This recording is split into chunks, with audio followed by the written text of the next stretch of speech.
ইয়া আইয়ুহাল্লাযীনা আমানুত্তাকুল্লাহা ওয়াল তানজুর নাফসুম মা কদ্দামাত লিগাদিন ওয়াত্তাকুল্লাহা ইন্নাল্লাহা খাবীরুম বিমা তা'মালুন।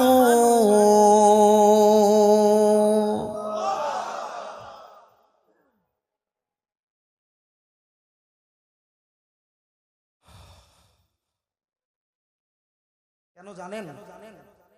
এই আয়াতে কুরআনগুলো আমি ডাইরেক্ট পড়ছি, কালকে না কইব আমি যে ওয়াজ করছি না, ইচ্ছা কাহিনী করে চলে গেছে, এর লাগে পড়তাছি।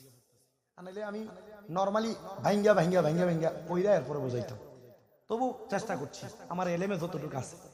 এরা যদি কয় যে বলে হুজুর তো 3টা কোরআনের আয়াত পড়ছি, এ পর্যন্ত 3টা পড়ছি না, আপনি স্টেজে আসার পরে 3টা পড়ছি, বলে কোন 3টা কইছে?